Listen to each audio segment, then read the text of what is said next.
আসসালামু আলাইকুম রহমতুল্লাহি ওয়া বারাকাতুহু। ভিপি নূর ওরপে বিকাশ নূর, আপনারা সবাই তাকে চিনেন এক নামে।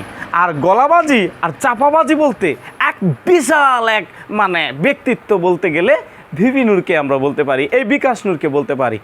18 সালে যখন ছাত্র আন্দোলন করেছিল কুঠা বা বৈষম্য বিরুদ্ধে, তখন তার আন্দোলনটা একটা পর্যায়ে যেয়ে ঠেকে গিয়েছিল। তার কারণ ছিল, সে কি করেছিল, সে বিভিন্ন জনের কাছ থেকে বিকাশের মাধ্যমে কোটি কোটি টাকা হাতিয়ে নিয়েছিল। সে একটা সাধারণ পরিবারের একটা ছেলে, যে কিনা একদম বলতে গেলে অনেকটাই গ্রামের মধ্যবিত্ত বা নিম্ন মধ্যবিত্ত পর্যায়ের একটা ছেলে, এখন কোটি কোটি টাকার মালিক। সে এত 10 কোটি টাকার গাড়ি দিয়ে চড়ে এবং ঢাকায় ফ্ল্যাট, বাড়িতে অনেক বড় বাড়ি বানিয়েছে, হ্যাঁ, আরও অনেক টাকা পয়সা গুছিয়েছে। কিভাবে জানেন?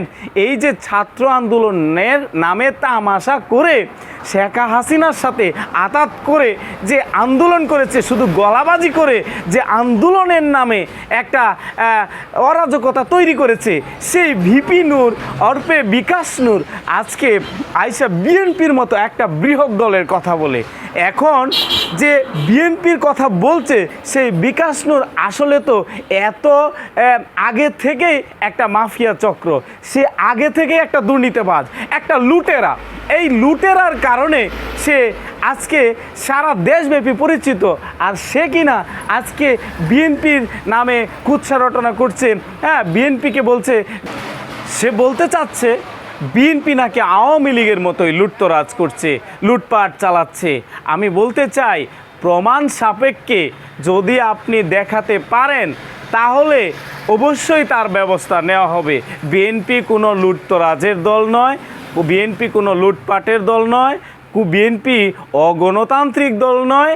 বরং আপনি বিকাশ নূর কে আপনি নিজে মানুষের ম্যান্ডেট নিয়ে কোটি কোটি টাকার পাহাড় বানিয়েছেন। এই সকল কিছু কিন্তু তদন্ত করা হবে এবং এই সকল কিছু বিরুদ্ধে আপনার যে সকল বিষয়গুলো খতিয়ে দেখা হবে, অচিরেই এই ব্যবস্থা হবে। আর নিজের দিকে একটু তাকান যে নিজের অবস্থাটা কোথায় আছে। শুধু শুধু বিএনপির পিছনে থেকে লাভ নাই।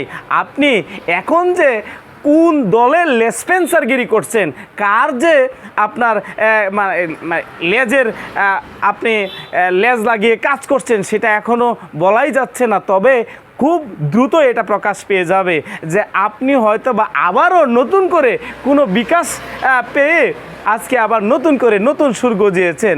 তবে হ্যাঁ, আপনি মনে রাখবেন, এই সকল ধান্দাবাজি অবশ্যই অবশ্যই যথা উপযুক্ত ব্যবস্থা নেওয়া হবে।